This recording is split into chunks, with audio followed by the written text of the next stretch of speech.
예, 하나님께서 우리에게 주시는 말씀은 에베소서 5장 21절에서 27절까지 말씀입니다.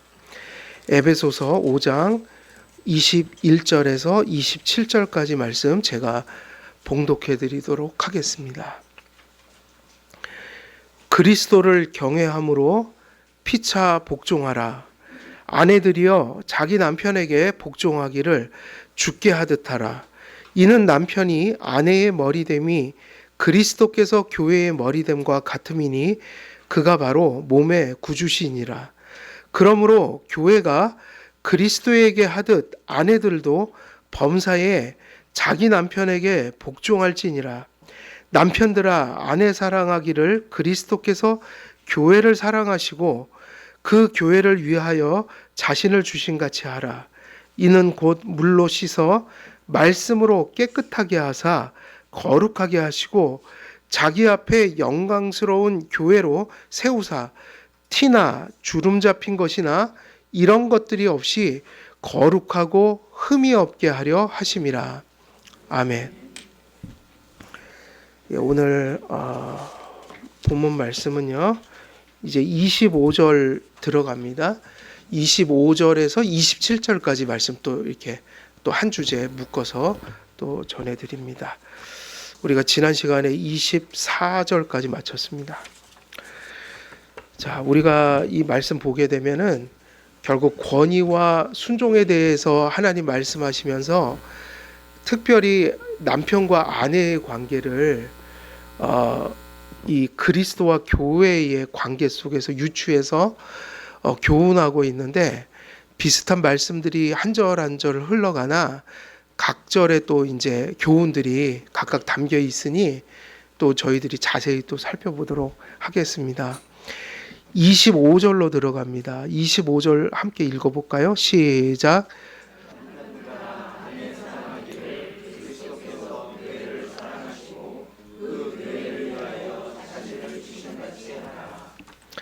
예, 그래서 25절에서 27절은 남편이 권위를 하나님으로부터 부여받았다는 의미를 사랑으로 풀어갑니다. 그러니까 이거를 이게 불신자 가정에서는 이런 의식이 있을 수 있나요, 없나요? 불신자 가정. 그래서 이 결혼은 사실은 보편 세상에 주신 보편 제도가 맞죠. 그래서 천주교처럼 성례를 하면 안 되거든요. 결혼식은 성례가 아니란 말이에요. 이유가 뭐죠? 이건 안 믿는 사람들에게도 여전히 주신 제도이기 때문에. 하지만 성도들에게는 이 결혼이라는 게 또 각별한 의미를 가져야 돼요. 이유가 뭐죠? 결혼 속에 죄가 들어와서 그 창조의 본연의 질서를 많이 잃었잖아요. 그러니까 우리가 결혼을 성례처럼 여기진 않지만 그건 보편 제도지만, 그래서 믿는 자나 안 믿는 자나 다 결혼을 하고 살지만 우리들은 불신자 가정하고는 다를 이유가 있는 거죠. 하나님은 창조의 타락을 어떻게 하셨다는 거예요? 회복시키셨다. 구속은 믿는 자의 결혼을 반드시 변화시켜야 되는 거예요. 그러니까 이 의식은 절대로 불신자들은 결혼 속에서 상상조차 못할 일들이죠. 그것을 그리스도와 교회의 유추로서 바라보는 거. 이것은 성도들만이 가진, 성도들의 가정이 가진 특별한 은총이기도 한 거예요. 이것은 불신자들에게 있는 사고가 될 수가 없다.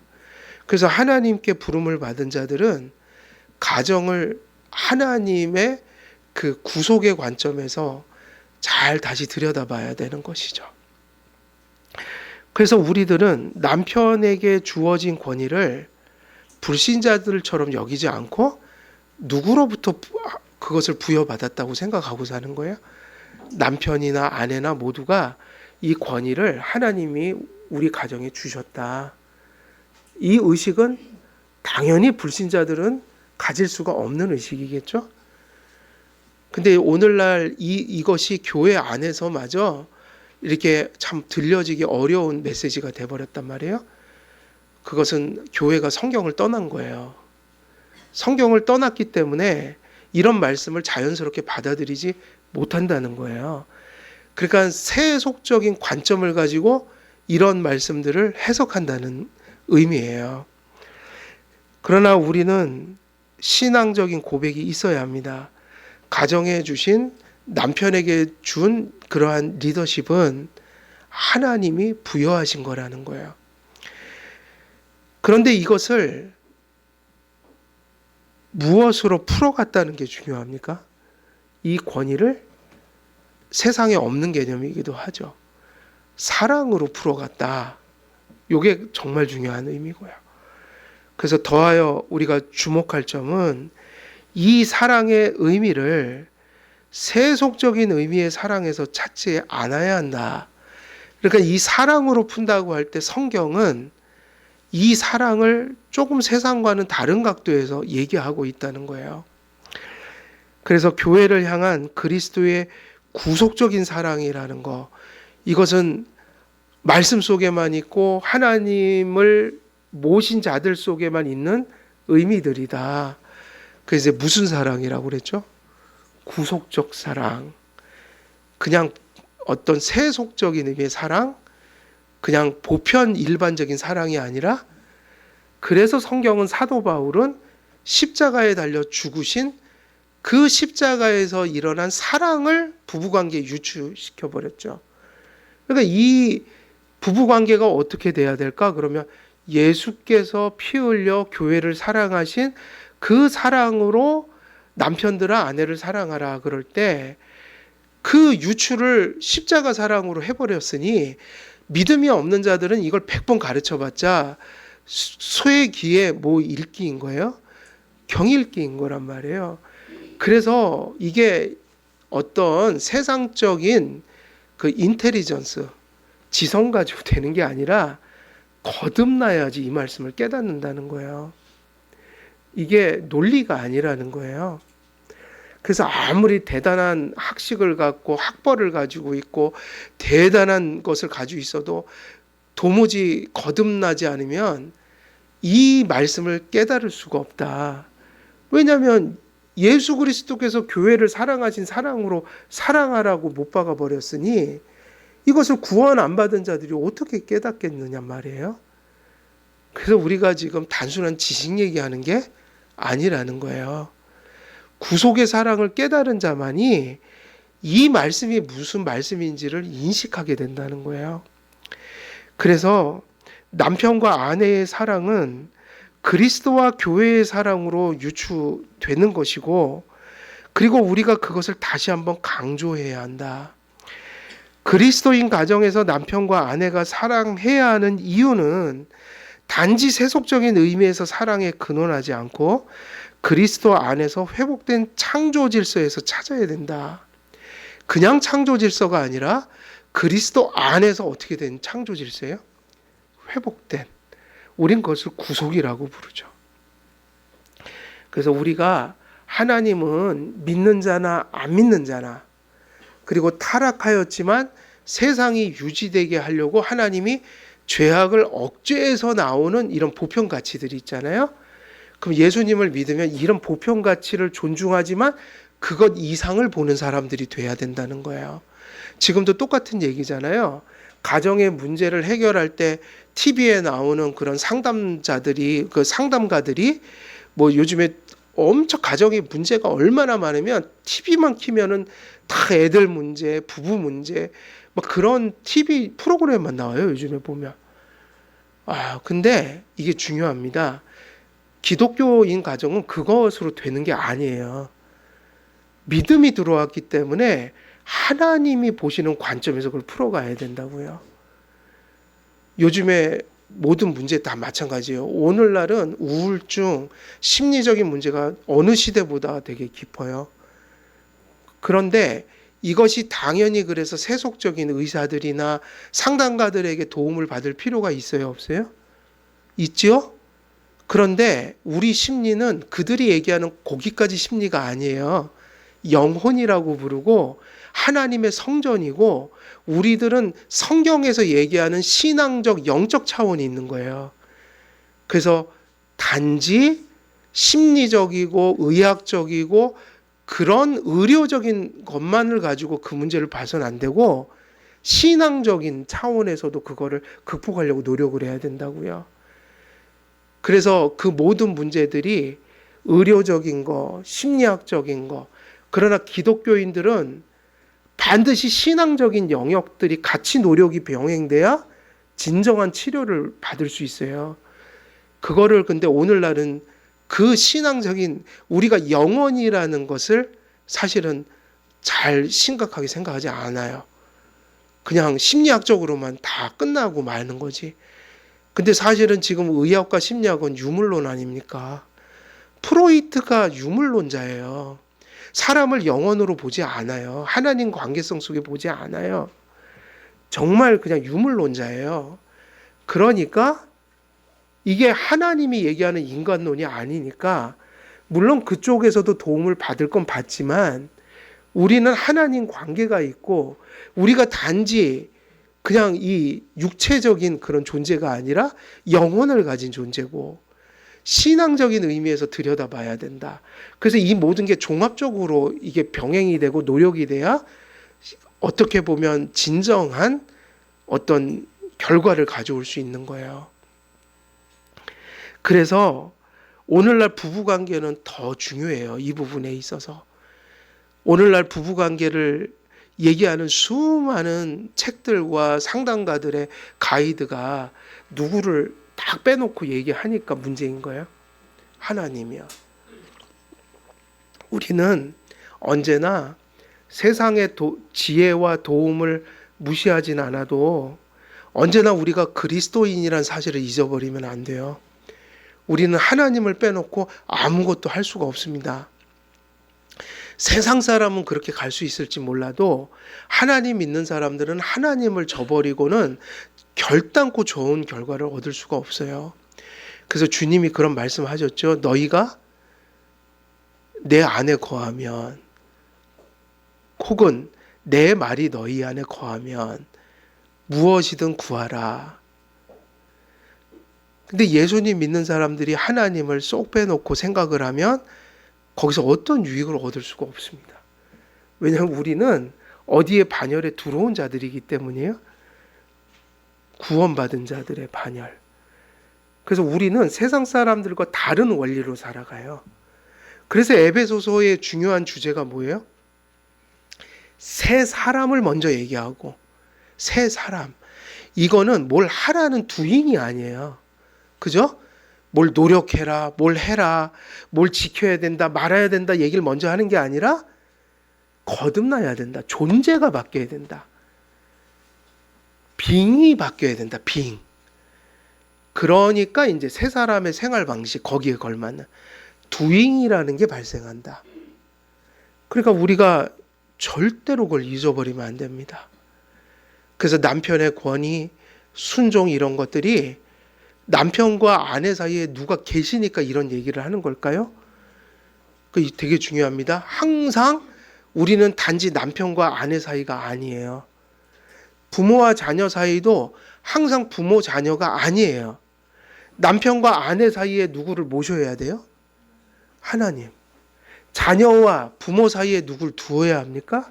하나님이요. 그래서 단지 너와 내 사이가 아닙니다. 교우들 관계도 똑같습니다.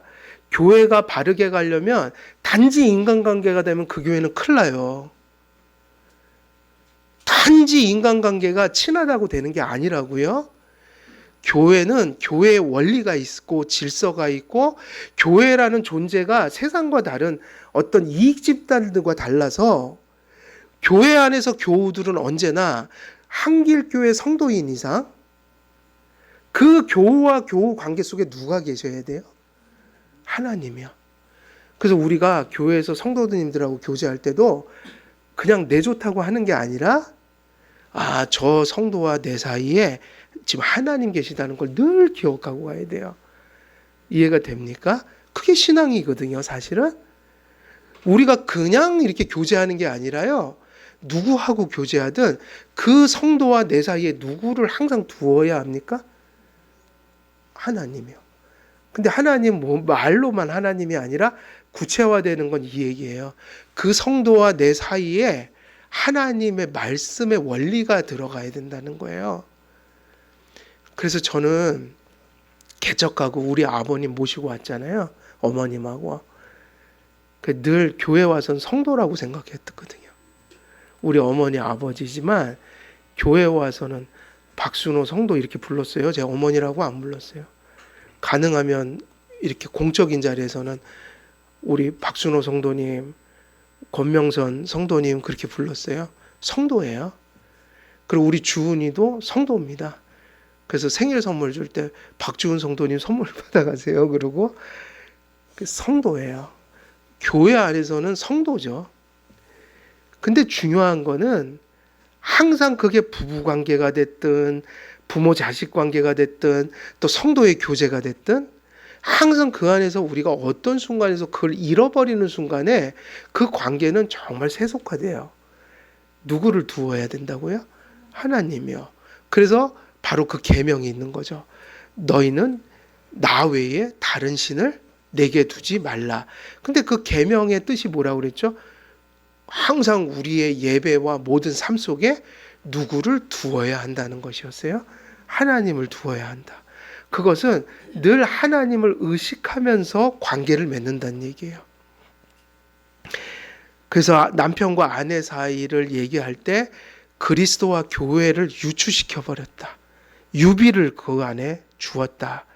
그리스도인 가정의 남편과 아내의 사랑은 구원으로부터 나타난 회복이어야 합니다. 또 한 가지 주목할 점, 그리스도인 가정의 남편과 아내의 사랑이 그리스도와 교회의 사랑에 유추되면서 그 사랑의 깊이가 더욱 깊어졌다는 거예요.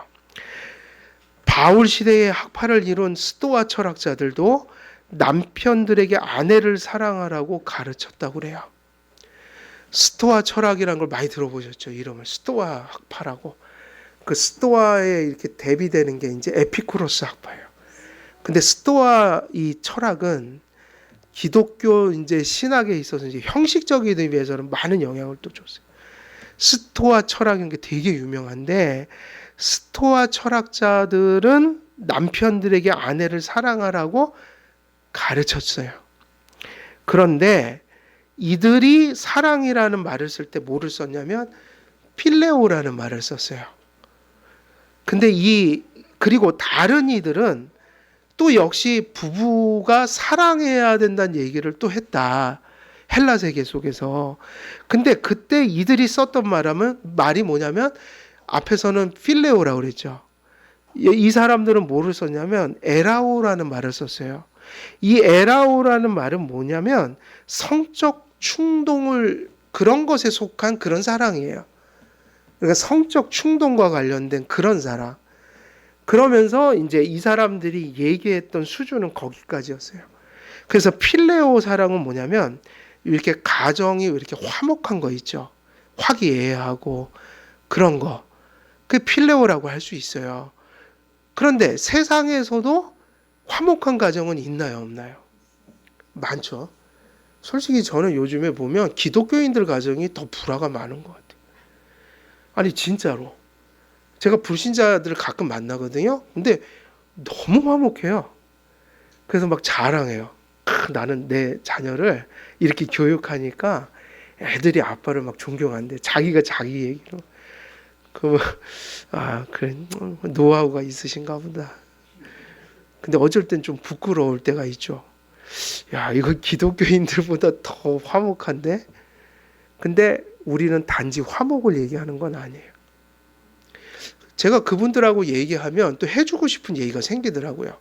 그분들은 브레이크도 없고 선도 없어요. 그러니까 진짜 막 자녀 얘기하는데 한쪽으로는 좀 걱정도 되더라고요. 왜 화목할까 그랬더니 그냥 좋은 게 다 좋은 거예요.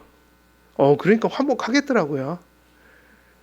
근데 또 제가 볼 땐 그게 하나님이 원하시는 모습일까? 저는 아니라고 생각해요. 조금 시끄럽더라도 또 바른 진리를 가족들이 또 얘기할 것은 해야 되지 않을까요? 그게 사랑 아닐까요? 진정한 사랑. 그냥 뭐를 해도 다 괜찮은. 그러면 저는 화목은 별로다. 저분들은 또 배울 게 있긴 한데 또 너무 가셨다. 그런 생각을 했죠. 근데 어찌됐든 남편과 아내의 사랑에 이렇게 사랑하라는 얘기는 교회만이 아니라 세상도 늘 얘기하고 있었어요. 근데 세상은 특히 바울이 살던 시대에 그 세상은 그리스라는 헬라 시대에 그 세상은 필레오 사랑 혹은 에라오 사랑, 그저 세상적인 의미에서 좀 화목하거나 혹은 성적인 충동 같은 그런 의미에서의 그런 사랑을 되게 강조하고 있었죠. 근데 바울은 어떤 사랑을 얘기했을까요? 용어 자체가 달라서 주석가들이 또 그렇게 얘기를 하더라고. 대부분이 얘기를 해요. 이 사랑은 그 당시에 그 이교 세상에서 얘기하던 사랑과 비교를 해보면 그 바울이 교회를 향해서 부부관계에 주었던 그 사랑의 강도는 훨씬 더 깊고 넓고 강한 것이었다.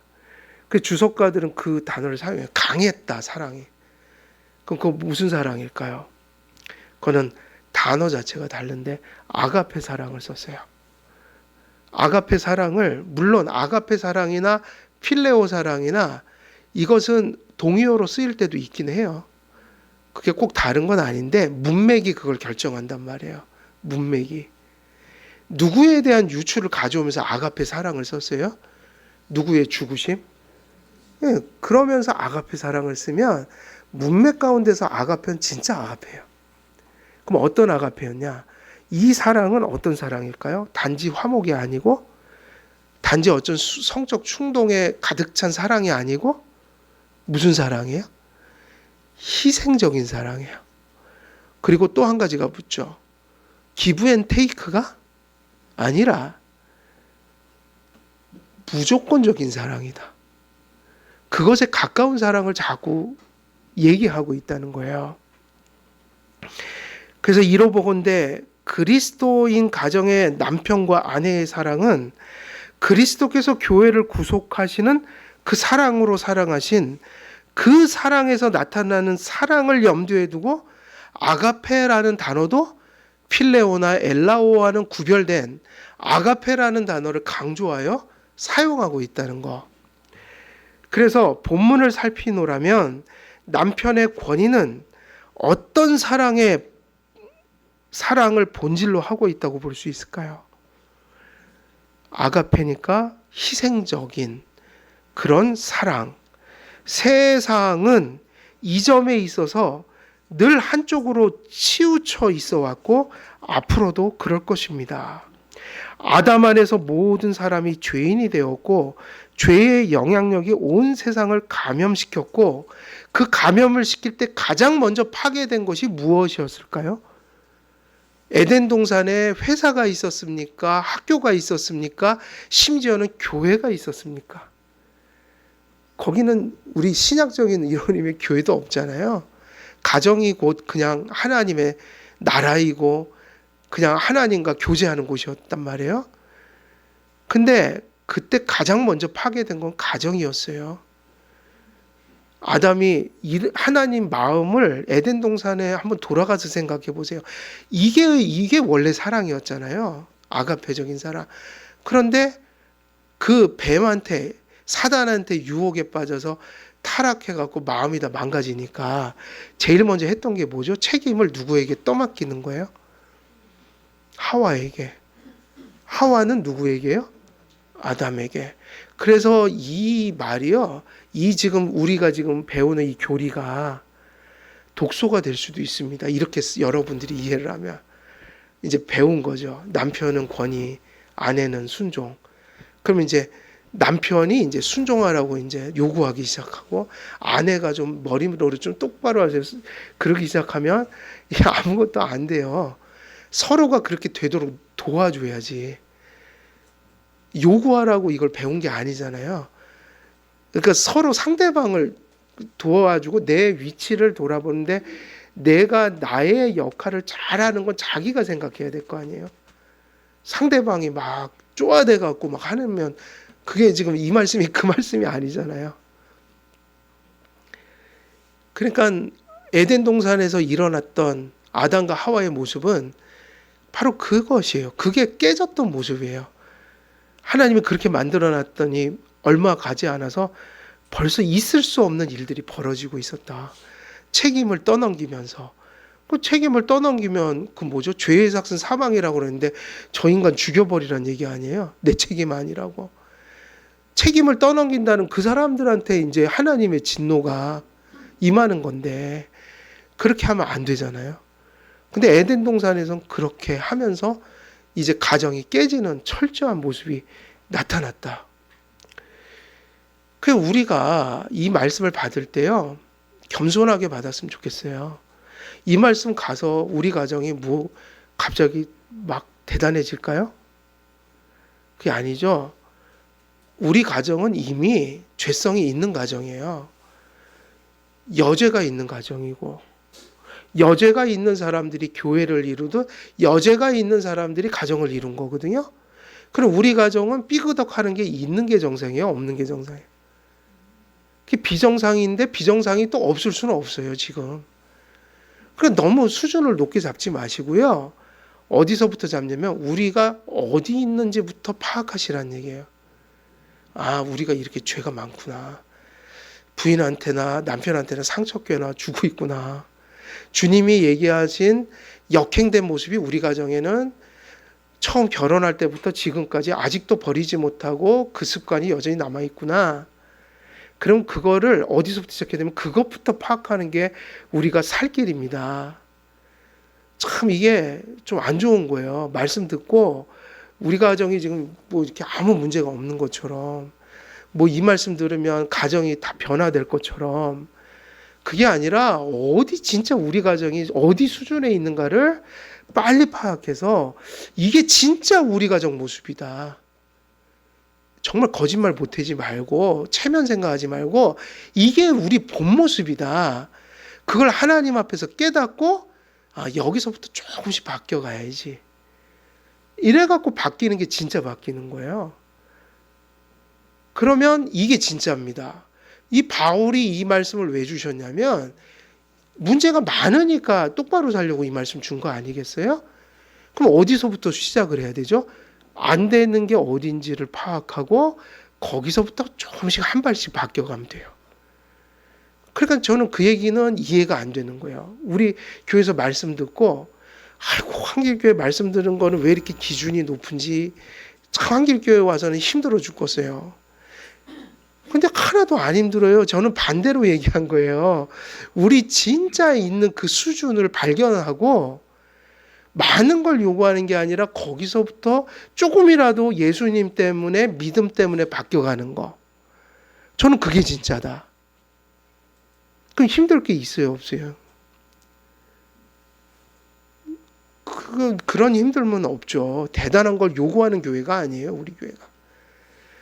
우리 교회는 뭘 요구하냐면 우리가 엄청나게 형편없다는 걸 깨닫고 거기서 정말 진실하게 예수님을 정말로 붙들어서 그게 작은 변화라도 진심에서 나온 변화가 있는 교회. 저는 한길교회가 그렇게 되길 바라는 거죠. 저는 그걸 하나님의 뜻이라고 봐요. 근데 교회들은 가끔 착각에 빠질 때가 있어요. 하나님의 율법은 언제나 어떤 걸 전한다고 그랬죠? 완전한 걸 전하잖아요. 그러면 당연히 단에서는 그걸 타협해서 전합니까? 수준을 끌어내려서 전합니까? 그 말씀대로 전합니까? 예. 말씀대로 전하죠? 그럼 우리는 뭘 하면 되죠? 그 기준을 인정하고. 이게 맞습니다. 하나님 말씀이. 내가 수준이 안 되니까 하나님 말씀을 끌어내리지 말고 하나님 말씀은 이게 맞습니다. 이렇게 사는 게 사는 길입니다. 그런데 하나님 저희들은 죽을 죄를 졌습니다. 그런데 하나님 예수님 용서해 주시고 그리고 성화의 은혜를 주셔서 우리가 제가 하나님께 받은 은혜 안에서 최선을 다해서 또 살아보겠습니다. 그럼 그것이 여러분의 성화고요. 그럼 하나님의 말씀의 기준은 완전한 거라고요? 그럼 우리에게 있는 성화는 우리의 정말 그 하나님 주신 은혜는 완전한 거예요? 완전한 건 아니잖아요. 그러면 그렇게 생각하고 살아가면 되는 거죠. 주님의 용서가 끊임없이 나에게 필요하고 용서 안에서 한 발 한 발 다가가야지. 근데 그게 나의 진심이어야지. 최선이어야지. 그래서 여러분, 그것은 늘 생각하고 사셔야 돼요. 여러분에게 그 최선을 누군가가 대신 그어줄 수는 없어요. 그래서 여러분에게 뭐 이만큼 해야지 최선입니다. 저만큼 해서의 최선입니다. 이런 걸 얘기를 하면 안 돼요. 그죠?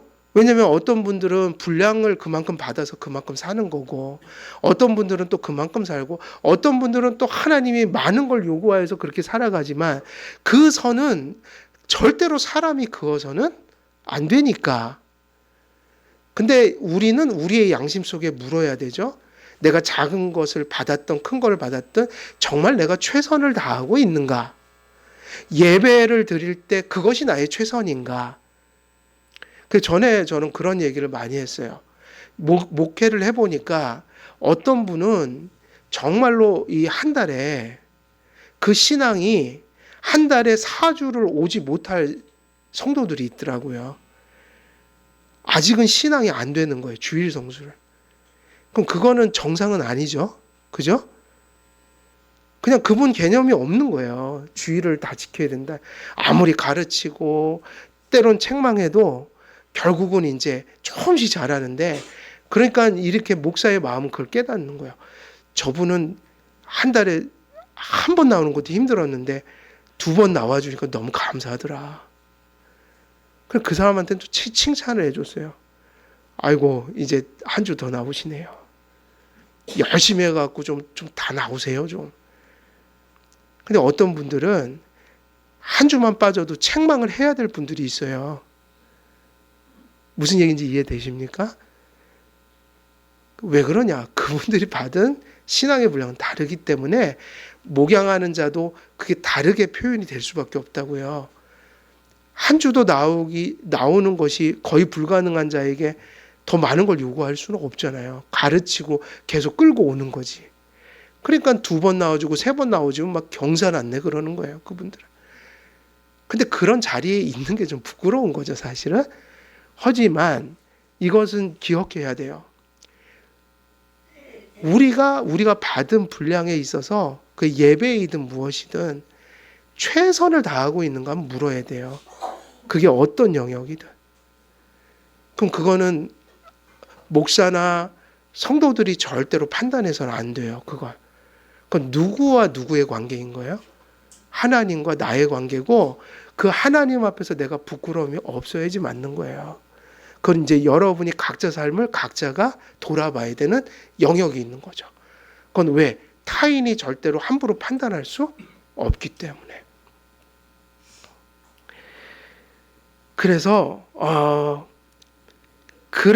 우리가 부부관계라는 것도 이 타락이라는 게 결혼을 많이 이렇게 파괴시켜 놨으니까, 교회 안에서 바울이 이 얘기를 하는 것은 당연히 거듭난 성도들의 가정에도 죄성이 있으므로, 또 이 지상에서 완전한 그러한 하나님의 기준을 우리가 이루는 사람은 없기 때문에, 모든 사람들이 이 바른 가정을 세우는 것은 절실한 필요일까요? 아닐까요?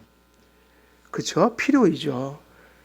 그래서 중요한 것은 우리가 뭐가 됐다, 우리 수준이 뭐 이런 거다, 이런 게 아니라 우리가 죄성이 있으므로 하나님 앞에 미치지 못하는 걸 늘 깨닫고 살아야 되고요.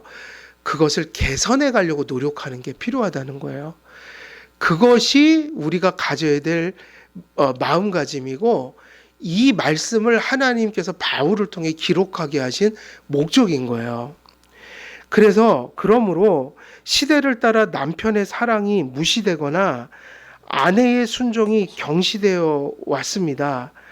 과거에는 전자가 강했고, 그러니까 권위주의가 셌고, 그리고 후자는 어디에 와서 좀 강해져요? 순종의 가치를 폄하하는 거. 그 현대적 가치죠. 성경은 좌로나 우로나 우리가 치우치지 말라고 권면하니, 우리의 가정도 좌로나 우로나 치우치지 않으려면 엄청난 은혜가 필요한 거예요. 이 시대 속에서. 성경으로 돌아와 믿음을 소유해야만 말씀이 이제 들려지기 시작할 것이고, 말씀을 깨달아야만 무엇이 좌이고 무엇이 우인지를 이제 보기 시작할 거란 말이에요. 그래서 이 간극을 우리는 좁혀가야 돼요. 성경은 남편의 권위와 아내의 순종을 사랑의 덕목 아래 조화시켰는데 단지 사랑이 아니라 질서를 사랑으로 풀어간 거예요. 남편의 권위와 아내의 순종은 하나를 이루는 반쪽과 반쪽의 결합이고 만납이고 소통이라는 것으로 설명했는데 남편과 아내가 어떻다고요? 남편과 아내가 뭐라고 표현했어요? 남편과 아내는 한 사람과 한 사람이 만나는 게 아니다. 그럼 뭐죠? 남편이 뭐예요? 반쪽이고 아내가 뭐가 되죠? 그럼 반쪽이고 그럼 하나가 되려면 어떻게 되어야만 해요? 반쪽과 반쪽이 만나야 한다. 그런 면에 있어서 이 부부관계는 독특해요. 그래서 이 순종이니 권인이 하는 게 반쪽과 반쪽을 하나로 만드는 어떤 그걸 온전하게 만드는 그런 결합체인 거예요. 이런 것들이. 그래서 하나가 되었을 때 권위도 순종도 서로를 존재케 하고 복되게 하는 이유가 됩니다. 분명한 점은 성령께서 바울을 통해 남편의 권위가 그리스도께서 교회를 구속하신 사랑에 유추되도록 하셨다는 것. 구속을 떠나 구속을 통한 창조 질서의 회복을 떠나 결혼도 남편과 아내의 사랑도 그 토대를 잃고 만다는 것. 물론 세상의 질서 한계 안에서 결혼의 제도는 계속 가고 있지만 회복된 모습의 결혼의 그 본연의 모습들은 기독교인 가정에서만 이루어지니까 그 남편과 아내의 의식 속에 무엇이 들어있어야 되는 것이에요? 하나님이, 말씀이, 구속이. 그래서 가장 이상적인 것은 남편과 아내가 같이 믿어야 되고요. 근데 성경에선 이러한 짝믿음을 허락해요. 예수 믿기 전에 둘 다 불신자였다가 불신자로 살다가 한 사람만 돌아온 경우에 어쩔 수 없이 한 사람은 안 믿는 사람일 거 아니에요. 이런 반쪽을 성경은 얘기합니다. 이해되시죠? 무슨 얘기인지. 둘 다 안 믿고 살다가 결혼을 이미 하고 그러다 나중에 한쪽이 믿어버린 거예요. 그럼 한쪽이 의식을 가져요? 못 가져요? 예수님을 모르잖아요. 그러니까 이럴 때 한쪽이라도 가져 있는 건 뭐냐? 그러니까 제일 이상적인 건 두 사람이 구속의 의식을 가질 때는 이게 가장 이상적이지만 한 편이라도 가지고 있으면 한 사람을 이제 전도하고 구원하는 의미에서 열심히 그 남편에게 순종하라고 그랬어요. 아내들이. 안 믿는 아내들이. 그러니까 둘 다 의미가 있죠. 둘 다 믿을 때는 서로의 어떤 하나님의 가치를 같이 일구어가고 그런데 한쪽이 짝믿음이다. 그러면 한쪽을 구원해야 되는 이제 소명이 생긴 거라고요. 그래서 그 한쪽이라도 성경적인 부부 삶을 열심히 살아가다 보면 그것이 누군가를 전도하게 된다. 남편이나 아내를. 그래서 의미 있는 거죠. 이것이. 자, 그래서 그리스도인 가정의 부부관계와 생활에서 그리스도께서 교회를 구속적으로 사랑하신 사랑은 마치 하나님의 형상이 하나님을 닮은 그 무엇인 것처럼 부부사랑이 그리스도와 교회의 사랑을 닮은 그 무엇이 되어야 한다는 것을 의미합니다.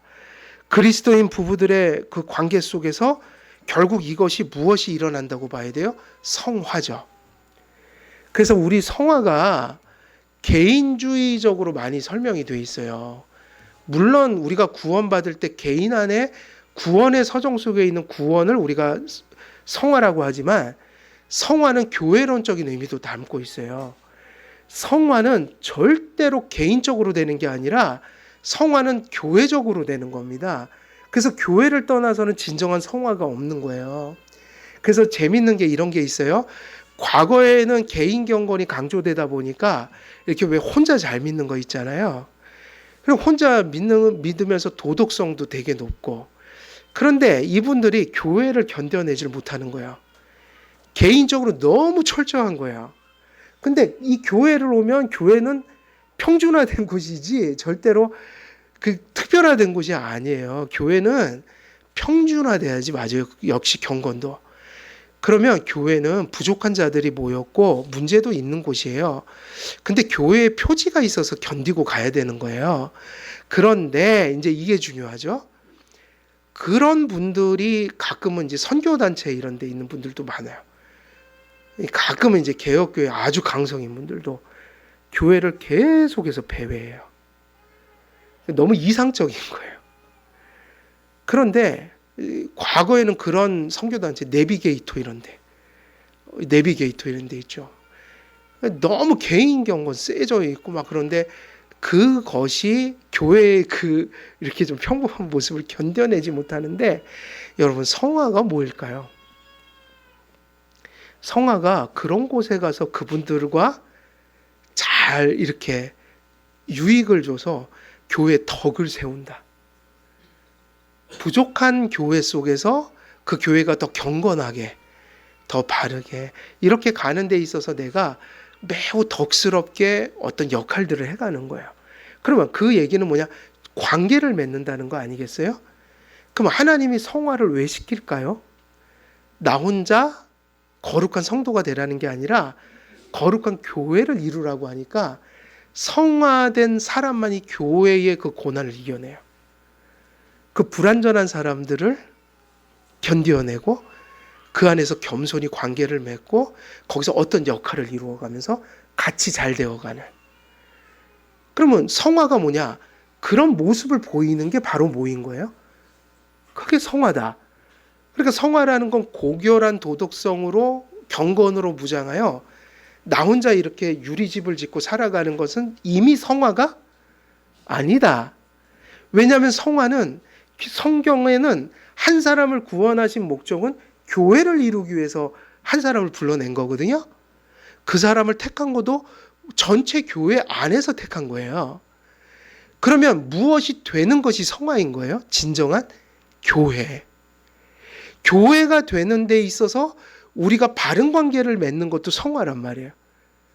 그러니까 이 성화라는 게 혼자 고결한 삶을 살아가는 게 성화가 아니라는 게 되게 중요해요. 그렇게 될 수 없기 때문에 피곤하단 말이에요. 그래서 자기를 부인하고 날마다 제 십자가를 지고 가는 게 성화다. 그래서 저도 나는 자연인이다 참 좋아요, 보면. 혼자 산속에서 얼마나 좀, 그죠? 근데 저거는 바른 삶은 아니다. 사람은 원래 사람과 더불어 살아야 돼요. 그래서 그 풀어보면 거의 다 상처 있고 병든 사람들이 사람들 실어서 들어간 곳이 꼴짜기들이라서 나는 자연인이다 치고 그분들이 사연이 없는 사람들이 없어요. 그건 행복한 삶이 아니에요. 부딪히더라도 사람과 더불어 사는 게 행복이다. 그러니까 성화는요, 교회 관계, 가족 관계, 그리고 이웃들과의 관계, 안 믿는 자들과의 관계, 이것을 하나님 보시기에 아름답게 해가는 게 뭐인 거예요? 성화인 거예요. 덩그러니 나 혼자 이 안에서 막 고결한 삶이 일어나는 게 성화가 아니라 여기가 바뀌어서 하나님 말씀하신 하나님 관계와 이웃의 관계가 복되어지는 거. 그러니까 성화는 교회론을 떠나서 얘기 자체가 안 돼요. 예, 이게 안 되는 겁니다. 그러니 우리가 그리스도인 특히 부부 사이를 성화적 관점에서 보는 게 되게 중요하다는 거예요. 그러니까 이 얘기죠. 교회에서 삶도 중요하지만 여러분들이 가정으로 돌아가서 부부 관계가 무엇을 결정한다는 거예요? 성화 관계가. 성화 관계를. 그러니까 이것을 소중히 여겨야 되는 거죠. 이것 따로 저것 따로가 있는 게 아니라 이것이 너무 소중하다는 거예요. 이 관계가. 그래서 서로를 이기적으로 만드는 여죄를 죽이고 결국은 이 가정이 파괴되고 이렇게 되는 게 결국 어디서부터 발생한다는 얘기일까요? 바로 사탄이 아담을 타락시켰던 그 근원. 그것은 하나님처럼 되고자 했던 그 탐욕이요, 교만이었죠. 결국 가정은 언제나 성화될 때 뭐를 이겨나가는 거냐면 그냥 한순간 한순간이, 뭐 저도 똑같은 얘기 하는 거예요. 우리 집사람하고 제가 티격태격하면서 살아가잖아요. 그럴 때 결국 그거를 조금이라도 진전시켜 가는 길은 저나 저 사람이나 자기 중심성을 죽이는 길밖에 없어요. 이기심이라고 하는 거. 그게 교만이고 그것이 탐욕이라고 보는 거예요. 자기 중심성. 자기 것을 이렇게 확보하기 위해서 싸우잖아요. 그거 되게 중요하다. 그래서 이 여죄를 죽이고 그리스도의 모범을 따라 그분의 희생적인 사랑을 닮아가는 그 실제가 자라도록 우리가 은혜를 구해야 합니다. 성화는 가정생활과 깊이 연관된 것이라고 할 수 있습니다. 그래서 칼뱅은 이 점을 직접적으로 표현했어요. 칼뱅은 바울이 그리스도인으로 부름받은 부부의 사랑이 이렇게 얘기했다는 것 중에요. 평범한 사랑이 아니어야 한다고 가르쳤다. 그러니까 부부가 우리가 되는 거, 결혼한다는 건 오늘날은 이게 좀 안타까운 것 같아요. 결혼을 해서 무엇을 위해서 결혼하시는 거예요? 다들 그거로만 가득 차 있는 거예요. 저 사람이 나에게 얼마나 많은 거를 줄까? 결혼하면 내 인생이 확 열린다. 그래서 뭐만 따져요? 조건만 따지고. 근데 죄송하지만 그건 결혼이 아니다. 그건 비극이 찾아온다. 결혼은 서로의 희생을 전제로 하니까 어쩌면 그럴 만한 가치를 그 사람에게 부여하는 거 아니겠어요? 이 정도 책임성이나 이 정도 사랑 없이는 애초에 결혼하지 말라. 너무 결혼을 가볍게 여겨요. 욕구 충족하고 그리고 그 사람을 통해서 뭔가 이렇게 얻겠다. 저 사람하고 만나면 경제가 이 정도가 진전이 되겠다. 그래서 제가 요즘에 정말 이해 안 되는 건 이게 어떻게 부부 하여간 각자 사는 느낌이 든단 말이에요. 요즘 젊은 사람들이 결혼했는데 요 영역을 딱 만들어 놓고 그 영역에 절대 들어오지 말라는 거예요. 근데 그럼 결혼을 왜 하죠? 그건 왜 하는지 모르겠어요. 근데 칼뱅이 이 얘기를 했다는 거예요. 여기 주석을 하면서 결혼은 평범한 사랑이 아니어야 한다. 거듭난 남자와 거듭난 여자, 곧 믿음을 가진 그리스도인 남녀가 만나 그리스도 안에서 한 몸을 이루어야 하는 이유가 여기 있고, 믿음의 남녀가 만난 그 믿음의 가정을 이룰 때 하나님으로부터 누리는 유익이 큰 것임을 이런 점에서 깨달아야 합니다. 예수님을 진정 믿고 사랑하는 사람들이 두 사람이 만날 때 이 사람들의 사랑은 어떤 것이 아니어야 된다는 거예요. 평범한 사랑이 아니다. 이유는 뭐냐면 그리스도께서 교회를 위해서 죽은 그 사랑을 알고 하나님이 그 사랑을 모형 삼아 사랑할 때 너희들이 언약을 하라고 그랬다는 것을 그리스도인 남녀는 안다는 거예요. 그래서 교회에서 결혼하는 사건이 일어날 때는 이런 의식들을 가지고 해야 된다는 거예요. 그리스도인 가정의 그 사랑이 그리스도의 구속하신 사랑으로부터 유추되고 근원되는 사랑이니 믿음이 없다면 어떻게 이런 부부의 관계를 세워갈 수 있겠습니까? 그러니까 이게 세상적 결혼과 크리스찬의 결혼이 얼마나 다른가. 내용 자체가 너무 다르다. 칼뱅은 그리스도인 가정의 부부 사랑이 회복된 그리스도의 형상으로부터 나타난다는 점을 분명히 가르칩니다. 그래서 이런 얘기를 했어요. 만약 남편들이 그리스도의 형상을 가지는 영광을 소유했다면, 다시 말해서 그리스도의 인격을 나타내는 자라고 한다면 마땅히 그 의무에 있어서도 그리스도를 닮아야 할 것이다. 그리스도인 가정에서의 남편과 아내의 관계는 단지 세속적인 사랑으로 설명할 수 있는 것이 아닙니다. 그리스도인 부부의 관계와 사랑은 믿음과 구원과 성화에 관련된 새 사람으로 거듭난 성도들에게 나타나는 새 사람의 생활 방식의 한 열매라고 보아야 합니다. 시간이 돼서 이제 여기서 좀 종교를 해야겠는데, 저는 그런 아픔이 있어요, 마음에. 제가 신학교를 다녔지만 그때만 해도 우리 집사람하고 결혼하기 전에 이런 설교를 한 번도 들어본 적이 없어요. 에베소서를 그렇게 목사님들한테 들어봤는데 이런 얘기를 해준 적이 없어요, 저에게. 교회에서 가르쳐 주질 않았고, 그때도 이미 이런 개념이 아니에요. 상당히 세속화된 개념으로 부부 화목하게 지내는 왜 그런 TV에 나오는 그런 예화 들면서, 그리고 뭐 남편 발 닦아주고 뭐 이런 거 하면서 뭐 그런 얘기하면서 이렇게 화기애애한 거 얘기는 해줬지만 이게 무슨 창조 질서가 뭐고 구속이 뭐고 하는 얘기를 하나도 들어본 적이 없어서 신학교까지 그렇게 다닌 그런 사람이 결혼을 하고 나서 이 말씀들을 까맣게 잊고 살았던 게 사실이에요. 그래서 99년에 제가 결혼했지만 만일 제가 90년도에 이런 거 배웠으면 아마 집사람이 아주 편했을 것이다. 그리고 지금도 제가 아마 조금 이렇게 회개하는 막 그때 그러지 말았어야지 하는 것들이 많이 줄었을 것 같아요. 왜냐하면 저는 솔직히 그래요. 제가 설교를 하는데 여러분들은 물론 설교를 듣지만 내려가면 저는 전한 것 때문에 이제 계속 의식하면서 찔리고 그래요. 내가 전했는데 이름 되나 싶어갖고. 근데 지금도 못하는 거 진짜 많지만 계속 생각이 나요, 자꾸. 어쩔 땐 막 이렇게 하다가 갑자기 이 설교한 생각이 나갖고 참자. 그리고 또 참고. 하여간 이게 말씀이요, 귓전에 이렇게 쫓아다니는 게 있어요. 그러니까 목사의 혜택은 그게 있어요. 전했으니까 양심은 있어갖고 조금 더 그런 것들이 이렇게 무슨 행동을 하려고 그럴 때 자꾸 보이거든요. 근데 이게 중요한 것 같아요. 말씀이 양심과 기전을 자꾸 쫓아다녀서 자꾸 이러려다가 저러고 저러려다가 이러고, 아까 말씀드렸듯이 완전할 수는 없지만 이렇게 가는 게 중요하지 않은가.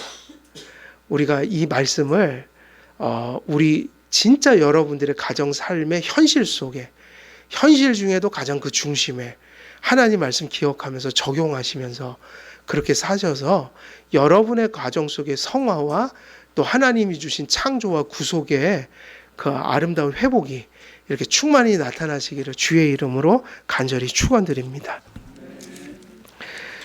살아계신 하나님 아버지, 오늘은 가정에 대한 말씀 전하였습니다. 전한 말씀대로 연약한 우리 가정 속에 은혜가 임하여 이전보다 더 아름다운 모습으로, 더 주님 보시기에 합당한 모습으로 그렇게 변화되어가는 우리 온 한길교회 가정 다 될 수 있도록 하나님 선히 인도하여 주옵소서. 감사드리오며 우리 주 예수 그리스도의 이름으로 기도드리옵나이다. 아멘.